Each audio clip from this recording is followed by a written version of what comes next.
My wife demanded I cut off my best friend, the man who saved my life. True story. I was standing in the kitchen making coffee when I felt it. That strange quiet. The kind of quiet that comes before something breaks. My hands were steady. The coffee maker was humming. The morning light was coming through the window above the sink, the same way it had for 32 years. I poured the creamer in the way my wife always liked it. A little too much. She used to laugh at me for that. Used to. The phone rang, and I almost didn't answer it because I didn't recognize the number, but something made me pick up, something I still can't explain. A voice on the other end said, "Hello, is this Robert Hastings?" I said yes. The voice said, "This is Diane from Dr. Patterson's office, calling about your appointment for tomorrow." I told her I didn't have an appointment with Dr. Patterson. She said, "Sir, I'm looking at the schedule right now, and you're booked for a follow-up consultation at 11 a.m. I told her she had the wrong person. She said, "Is this not the number for Robert Hastings, Jr.?" I said it is. She said, "Then this is the right person." I told her I don't have a doctor named Patterson. She said, "Sir, you were referred to us by your primary care physician for the results of your biopsy." I sat down on the kitchen floor, right there on the tile.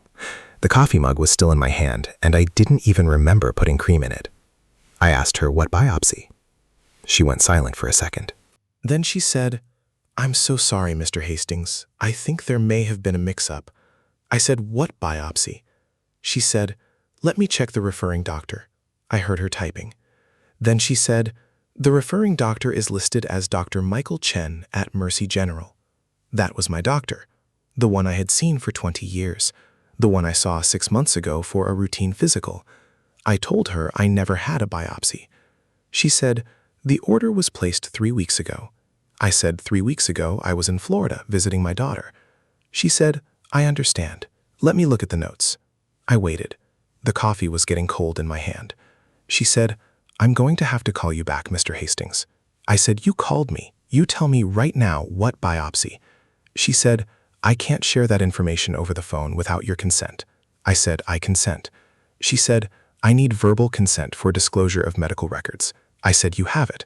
She said, "The biopsy was for a mass on your pancreas, ordered by your primary care physician after an abdominal CT scan. The scan was performed on a date that she read out loud. That date was 2 weeks ago. I wasn't in Florida 2 weeks ago. I was here, at home, driving my wife to her bridge club, fixing the leaky faucet in the guest bathroom, mowing the lawn, living my normal life. Except I didn't remember having a CT scan. I didn't remember being told I had a mass on my pancreas. I told her that. She went silent again. Then she said, "Mr. Hastings, I strongly recommend you contact your primary care physician immediately." And then she hung up. I sat there for a long time. The tile was cold, the kitchen smelled like coffee and the lemon cleaner my wife used on the counters. I could hear the TV in the living room. Some morning show with people laughing. I called Dr. Chen's office. The receptionist answered and I told her who I was. She said, "Oh, hello, Mr. Hastings. How can I help you?" I asked her if I had a CT scan 2 weeks ago. She said yes. The order was placed by Dr. Chen and you came in on the morning of the 15th. I told her I didn't come in on the 15th. She said, "Sir, I have your signature on the intake form." I said, "Send it to me." She said, "I can't send medical records without..." I hung up. I called back 5 minutes later and asked to speak to Dr. Chen directly. She said he was with a patient. I said, "I don't care." She said he would call me back. I said, "I'm dying." She put me on hold. Dr. Chen came on the line about 3 minutes later. His voice was careful, the way doctors get when they have bad news and they're trying to figure out how much you already know. I told him about the phone call from Dr. Patterson's office. He was quiet for a second. Then he said, "Bob, I need to ask you something." I said, "Okay." He said, "Has your wife been accompanying you to your appointments?" I said, "Sometimes. She comes with me when she can." He said, "Does she ever pick up your prescriptions?" I said, "Yes, she handles all that." He said, "Does she ever call the office on your behalf?" I said, "She handles all my medical stuff. She makes the appointments, she talks to the insurance, she does all of it. He said, "Bob, I need you to come in today." I said, "Tell me what's going on." He said, "I can't do this over the phone. Come in at 3. I hung up and called my wife. She was at the gym. Her voice was light and happy. She said, "Good morning, honey." I told her I just got a call from a doctor's office about a biopsy I never knew about. She didn't say anything for a few seconds. Then she said, "Which doctor?" I said, "Dr. Patterson." She said, "Oh, that's the gastroenterologist I wanted you to see." I said, "You wanted me to see?" She said, "Yes, honey, I made you an appointment because you've been having those stomach issues." I said, "I haven't been having stomach issues." She said, "You complain about your stomach all the time." I said, "I don't complain about my stomach." She said, "Bob, can we talk about this when I get home?" I said, "No." I said, "You scheduled a CT scan without telling me. You scheduled a biopsy without telling me. You told my doctor I had a mass on my pancreas." She said, "I never told him that." I said, "Then why is there a mass on my pancreas in my medical record?" She said, "I don't know anything about a mass." She was lying. I knew it the second she said it. 38 years of marriage, and I knew exactly what her lying voice sounded like. It was higher than her normal voice, a little tighter. The same voice she used when she told me she hadn't bought that new dress, when I could see the shopping bag behind her back. But this wasn't a dress. This was a mass on my pancreas. This was a biopsy I never had. This was a medical record that said I was dying when no one had ever told me I was sick. I drove to Dr. Chen's office at 2:30. I sat in the waiting room for 45 minutes. There was a woman across from me with a baby. The baby was crying and the woman kept saying, "Shh, shh, it's okay." I thought about my own children when they were babies. My daughter Sarah, my son Michael, how I used to hold them in the middle of the night when they couldn't sleep. How I would walk around the living room with them on my chest and hum old songs. How my wife would sometimes wake up and find us both asleep on the couch. Those were good years, the best years, before everything got complicated, before money got tight and the marriage got quiet and the kids grew up and started their own lives with their own problems. Dr. Chen finally called me in. He closed the door behind me and sat down across from his desk. He didn't sit behind the desk. He sat in the chair next to mine. That's when I knew it was bad. He said, "Bob, I'm going to be straight with you. Your medical record shows that you were diagnosed with early-stage pancreatic cancer 6 weeks ago. You were referred to Dr. Patterson for a biopsy to confirm staging. The biopsy was performed 2 weeks ago." The results came back positive. You were scheduled for a follow-up tomorrow to discuss treatment options. I told him I never had a biopsy. I never had a CT scan. I never saw Dr. Patterson. I never talked to anyone about pancreatic cancer. He opened a file on his tablet and turned it toward me. There was my name, my date of birth, my insurance information, and there was a signature at the bottom of the consent form. It looked like my signature. It was close, but it wasn't mine. The loop on the B was wrong. I always make a big loop on the B. This one was small and tight. Someone had practiced my signature. I asked Dr. Chen who made the appointment for the CT scan. He checked the notes. "Your wife called on the 10th. She said you were having abdominal pain and she was concerned about your history of smoking." I smoked for 10 years. I quit 30 years ago. I told him that. He said, "I know, Bob. I remember when you quit. You were so proud. You brought me cigars to throw away as a joke." I told him I didn't have abdominal pain. I felt fine. I felt better than fine. I was 68 years old and I could still run a mile. I still worked part-time at the hardware store because I liked being around people. I still fixed things for my neighbors. I still played golf on Saturdays with the same guys I had played with for 20 years. There was nothing wrong with me. Dr. Chen looked at me for a long time. Then he said, "Bob, I need to ask you something, and I need you to be honest with me." I said, "Okay." He said, "Is your wife trying to kill you?" I laughed. I don't know why I laughed. Maybe because the question was so insane. Maybe because my brain couldn't process it any other way. But then I stopped laughing, because Dr. Chen wasn't laughing. He was sitting there with his hands folded and his face completely serious. He said, "I'm not asking that lightly. I've seen things like this before. Spouses who fabricate illnesses, spouses who manipulate medical records, spouses who try to get their partners declared incompetent so they can take control of their assets." He said, "I had a patient 2 years ago whose wife tried to have him committed to a psychiatric facility so she could sell their house and move to Florida with her boyfriend." I stood up. I don't know why I stood up. I think I needed to move. I think I needed to feel my legs under me. I told Dr. Chen I needed to go home and talk to my wife. He said, Bob, I strongly advise you to get a lawyer before you talk to anyone. I said, a lawyer for what? He said, if your wife has been falsifying medical records and consent forms, that's fraud. It's also a crime. And if she's doing it to gain control of your finances or your estate, that's something else entirely. My wife doesn't need to control my finances. We have joint accounts. We have a joint will. Everything goes to her when I die. He said, Bob, just Bob. He said, if you die of pancreatic cancer that she fabricated, your children inherit everything. But if you're declared mentally incompetent before you die, she can control everything immediately. She can change the will, she can transfer assets, she can do whatever she wants, and you'd never know, because you'd be in a nursing home with a diagnosis that says, you can't make your own decisions. I drove home without remembering the drive. I pulled into the driveway and saw my wife's car in the garage. She was home. I sat in my truck for 20 minutes just staring at the house I had built with my own hands, the house where we raised our children, the house where I had replaced the roof twice and painted the shutters 3 times and planted every tree in the yard. I thought about the summer we moved in. Sarah was 4 and Michael was 2. They ran through the empty rooms with their shoes off and their feet made little sounds on the hardwood floors. My wife stood in the kitchen and cried because she was so happy. She said, "This is our home, Bob, our forever home." I walked inside. She was in the living room watching TV. She looked up and smiled. Her smile was the same smile she had given me on our wedding day, the same smile she had given me when I came home from the hospital after my knee surgery, the same smile she had given me when I told her I got the promotion.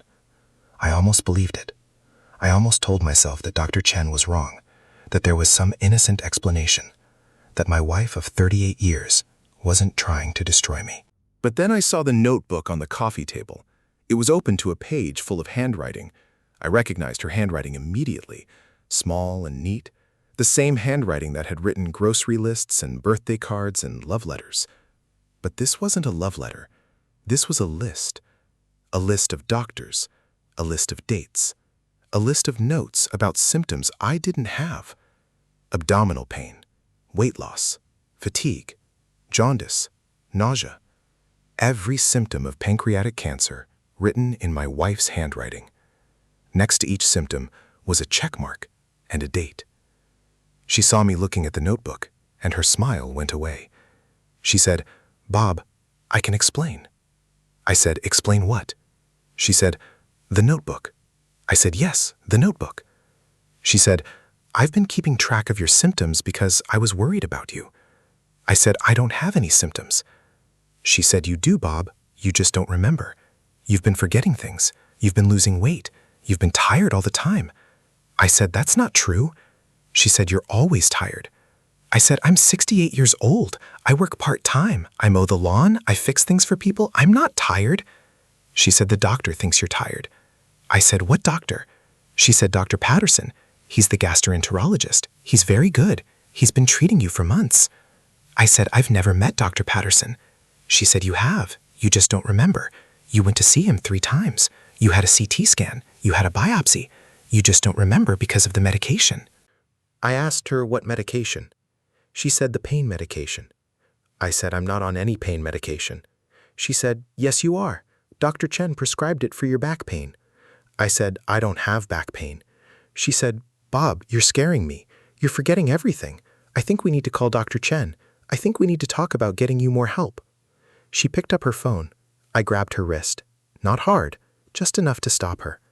She looked at my hand on her wrist and then she looked at me. Her eyes were different. There was something in them I had never seen before. It took me a second to recognize it. It was fear. But not fear of me, fear of being caught. I let go of her wrist and walked to the kitchen. I opened the drawer where she kept all the medical paperwork. It was full of documents I had never seen. Referral forms, prescription records, lab results, a living will I had never signed. A power of attorney document with my forged signature. The power of attorney gave her complete control over all my financial and medical decisions. It was dated 3 months ago, the same week I had gone fishing with my brother in Minnesota, the same week she had stayed home because she said she wasn't feeling well. I called my brother right there in the kitchen. He answered on the second ring. I asked him what dates we were in Minnesota. He told me, the same dates on the power of attorney. I asked him if he remembered me getting any phone calls while we were fishing. He said you got a call from Linda every night. You talked to her for an hour each time. I said, did I seem different after those calls? He said, you seemed frustrated sometimes. You said she was worried about your health, but you told me you felt fine. I told him I was fine. He said, I know. That's what I told her when she called me. I asked him what he meant. He said, Linda called me the week before the trip. She said you were having memory problems and she was worried you might wander off or get lost. She asked me to keep an eye on you. I told her you seemed fine to me. She said that was part of the problem, that you didn't know how bad it was. I asked my brother why he never told me about that conversation. He said, because Linda asked him not to. She said it would upset me. She said she was handling it. She said she just needed a little help from family to make sure I was safe. I hung up the phone and looked at my wife. She was standing in the doorway between the kitchen and the living room. Her arms were crossed. Her face was calm, but her eyes were still wrong. I asked her how long she had been planning this. She said, planning what? I said, taking everything, my money, my house, my life. She said, Bob, you're having an episode. You need to sit down. I'll get you some water.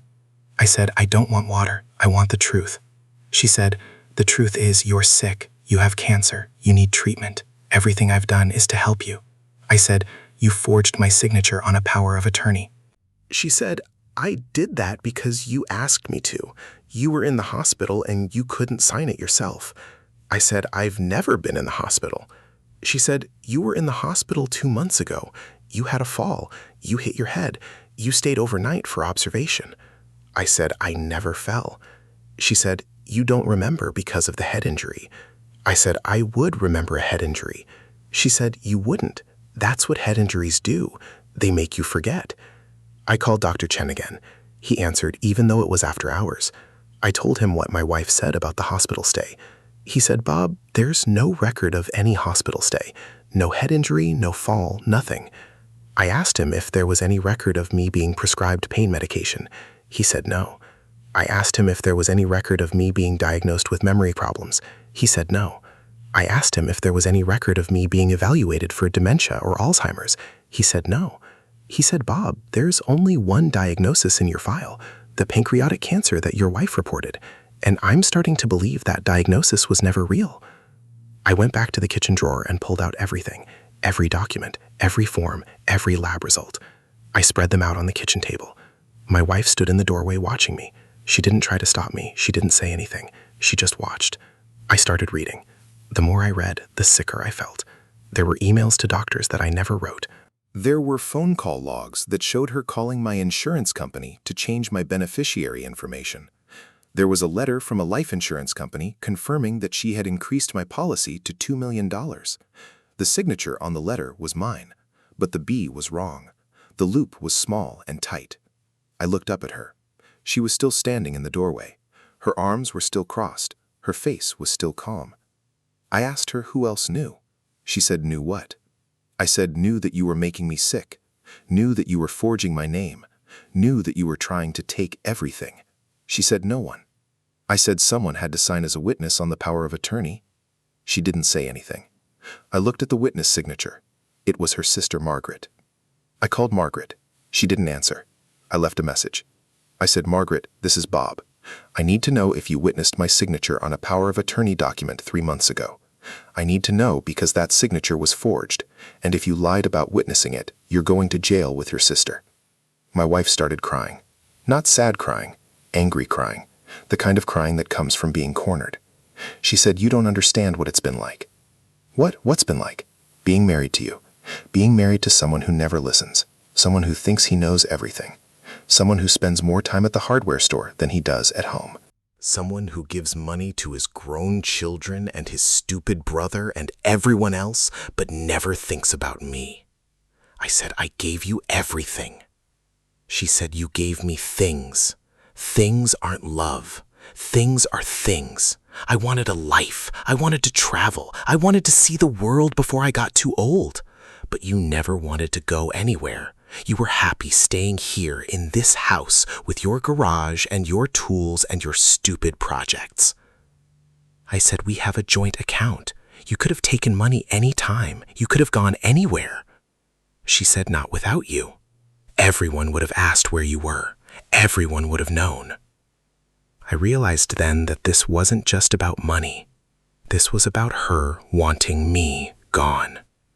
Not dead necessarily, just gone, just out of the way, just declared incompetent and put in a home where I couldn't ask questions, where I couldn't check the bank accounts, where I couldn't call my brother or my children or Dr. Chen, where I would just fade away while she lived her life with my money in my house that she would sell as soon as the paperwork went through. I asked her about the children. Did they know? She said Sarah knew something was wrong with you. I told her you were having memory problems. I told her you were getting confused. I told her you needed to see a specialist. I asked about Michael. She said Michael didn't want to hear it. He said you seemed fine to him. He said I was being dramatic. He said I needed to stop treating you like a child. I asked her if she had talked to Michael about the power of attorney. She said yes. He said he didn't want to be involved. He said if you wanted to sign a power of attorney, you would do it yourself. He said I should stay out of your business. I felt something in my chest when she said that. Not pain. Something else. Something like relief. My son. My boy. He had seen through it. He had told her to stop. He had defended me without even knowing what she was really doing. I called Michael. He answered on the first ring. He said, Dad, what's wrong? I told him I needed him to come over. He said, I'll be there in 20 minutes. I told him to bring his laptop and a charger. He said, okay. He didn't ask why. He just said, okay. That's the kind of man my son is. The kind who shows up. The kind who doesn't ask questions when his father calls. The kind who drove straight to my house at 9 o'clock on a Tuesday night because something in my voice told him I was drowning. While I waited, I sat in my recliner. My wife went to the bedroom and closed the door. I heard her on the phone. I didn't try to listen. I didn't care anymore what she was saying or who she was saying it to. I just sat there in the dark and looked at the walls. The walls I had painted. The floors I had refinished. The family photos hanging in the hallway. Sarah's wedding. Michael's college graduation. The trip to the Grand Canyon when the kids were teenagers, and we drove for 3 days in a rented RV, and everyone complained, but everyone also laughed. I had believed those photos were real. I had believed the memories were true. But now I wasn't sure. Now I was looking at everything through a different lens. Memory. What if she had been laying the groundwork for this moment for a decade or more? Michael arrived at 9:30. He walked in the door and hugged me. He held on longer than usual. He said, Dad, what's going on? I showed him the documents on the kitchen table. I told him about the phone call from Dr. Patterson's office. I told him about the forged signatures. I told him about the power of attorney. I told him about the life insurance policy. I told him about his Aunt Margaret witnessing a signature that wasn't mine. He sat down at the kitchen table and started reading. His face didn't change while he read. He just moved from document to document with the same calm focus he had learned from me. When he finished, he looked up and said, Where's Mom? I said, in the bedroom. He said, I need to talk to her. I said, not yet. I need you to help me figure out what to do first. Michael called a lawyer he knew from college, a woman named Dana who did elder law and estate planning. She answered his call even though it was almost 10 o'clock. He put her on speaker. I told her everything, every detail, every date, every forged signature, every fake symptom, every call to Dr. Chen, every email I never wrote. She listened without interrupting. When I finished, she said, Mr. Hastings, you need to come to my office tomorrow morning at 8 a.m. Bring every document you have. Bring your driver's license. Bring your social security card. Bring your birth certificate. Bring anything that proves your identity. And do not leave your house tonight. Do not let your wife leave the house tonight. Do not let her take any documents or computers or phones. If she tries to leave, call the police. I asked her if I should call the police now. She said, not unless you feel unsafe. Do you feel unsafe? I looked at the closed bedroom door. I thought about my wife on the other side. I thought about what she had tried to do to me.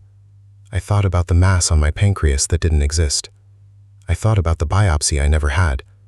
I thought about the power of attorney that would have put me in a nursing home while she drained my bank accounts. I said, yes, I feel unsafe. Dana said, call the police. Tell them your wife has been committing fraud and forgery, and you're concerned she may try to destroy evidence or harm herself or you. I called. The dispatcher said someone would be there within the hour. Michael stayed with me in the living room. We didn't talk much. We just sat there like we used to sit when he was a teenager and we would watch baseball games together.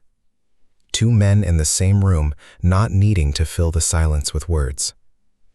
I thought about all the times I had been there for him, all the baseball games I coached, all the school plays I attended, all the college visits I drove him to, all the late-night calls when he was going through his divorce and he didn't know how to keep going. I had been there for every single one. And now he was here for me. The police arrived at 10:45, 2 officers, a man and a woman. They knocked and Michael let them in. I told them what had happened. The woman officer took notes while the man officer stood by the bedroom door. He knocked and said, "Ma'am, we need you to come out." My wife opened the door. She was wearing her nightgown. Her face was calm again. The mask was back. She said, "Officer, is something wrong?" The officer said, "Ma'am, we've received a report of fraud and forgery. We need to ask you some questions." She said, "Fraud? That's ridiculous. My husband is confused. He has memory problems. He has cancer. He doesn't know what he's saying." The officer looked at me. I said, "I don't have cancer. I don't have memory problems. I have a wife who forged my signature on a power of attorney and tried to have me declared incompetent so she could steal everything." My wife laughed, actually laughed. She said, "Officer, my husband is delusional. He's been sick for months." He just doesn't want to admit it. The officer asked to see the documents. Michael handed them over. The officer looked through them. She asked my wife if her signature was on the power of attorney as a witness. My wife said yes. She said, "I witnessed Bob signing it." The officer asked if she actually saw him sign it. My wife said yes. She said he signed it right here at the kitchen table. The officer asked when. My wife said 3 months ago. The officer asked if anyone else was present. My wife said no, just the 2 of us. The officer said, "So you witnessed your husband sign a legal document without any other witnesses present?" My wife said that's correct. The officer said, "Ma'am, that's not how witnessing works. A witness can't be the person who benefits from the document. You're named as the agent on this power of attorney. You can't also be the witness. It's invalid on its face." My wife's face changed. The mask slipped again. She looked at the officer and then at me, and then at Michael. She said, "I didn't know." The officer said, "You didn't know that you can't witness your own power of attorney?"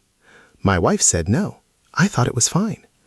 The officer said, "Ma'am, you also forged your husband's signature on the document. We have his driver's license and his signature on other documents from the same time period.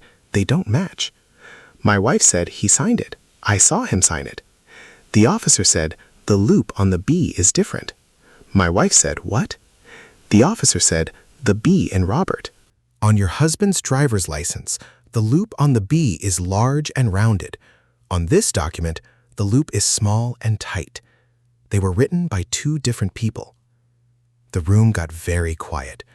My wife stared at the officer. The officer stared back. Finally, my wife said, "I want a lawyer." The officer said, "You have the right to remain silent. Anything you say can be used against you in a court of law. You have the right to an attorney. If you cannot afford an attorney, one will be provided for you. Do you understand these rights?" My wife said, "Yes." The officer said, "Do you wish to waive your rights and speak to me?" My wife said, "No, I want a lawyer." They didn't arrest her that night. They told her she was not under arrest, but she was not to leave the house or destroy any evidence. They told me I could stay or I could leave with Michael. I chose to leave. Michael drove me to his house. He lives 20 minutes away in a small ranch with a big backyard where his kids play. His wife Anna had the guest room ready when we got there.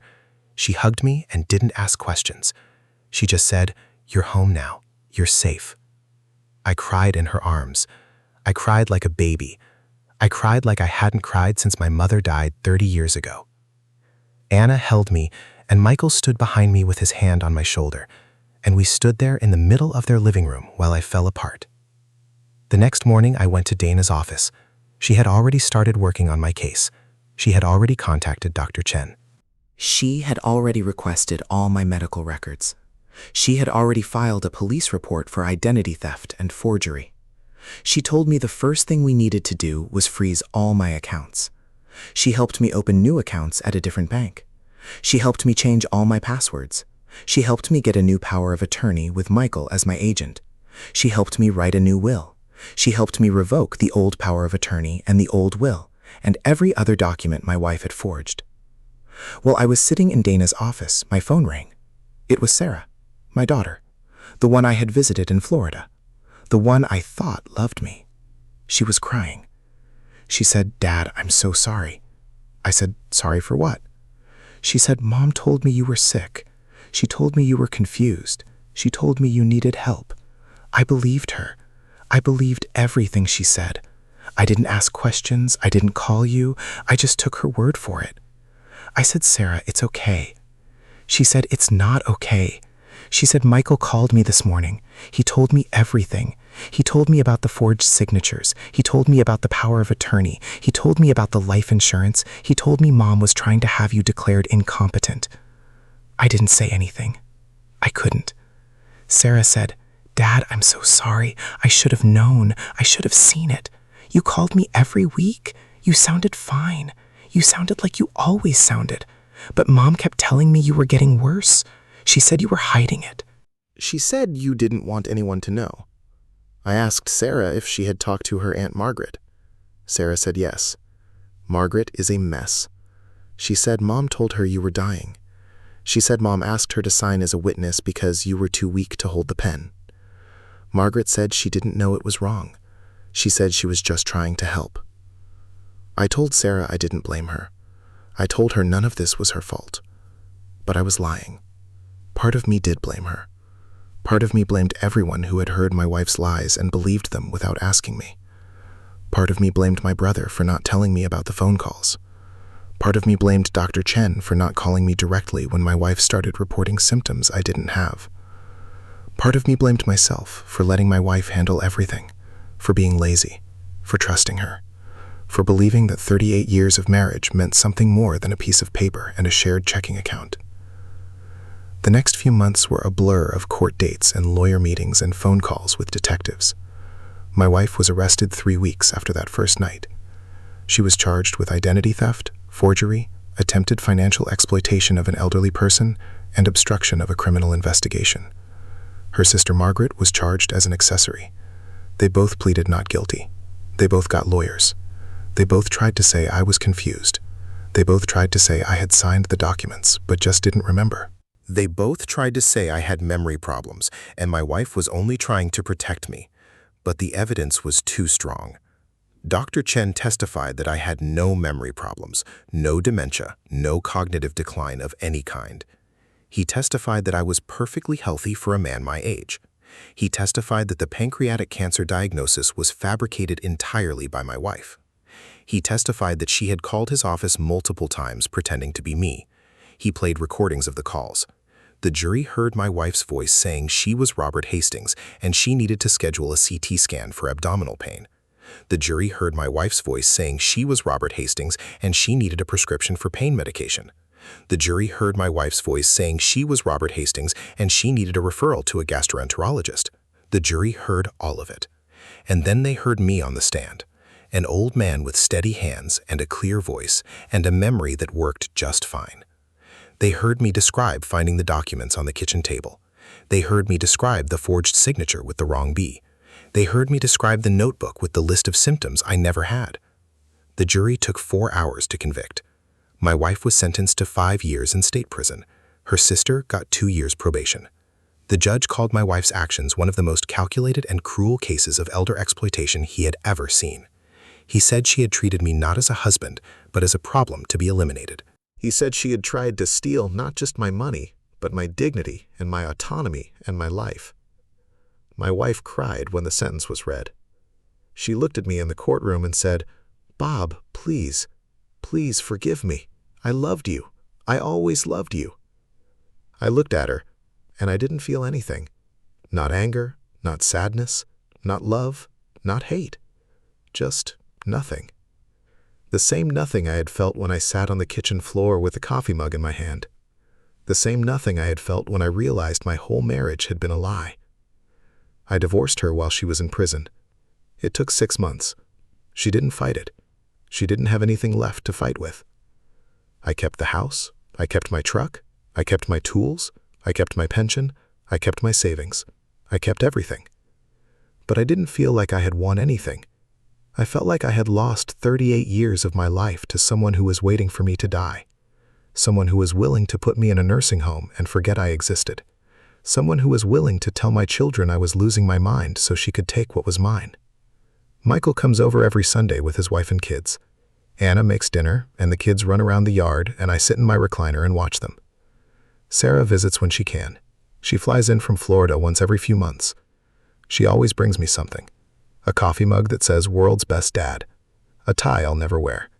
A photo of her and her husband on their anniversary. I put the photos on the fridge. I put the mugs in the cabinet. I hang the ties in the closet where they gather dust. I love my daughter. I do. But there's a distance between us now that wasn't there before. A distance I don't know how to close. She believed my wife over me.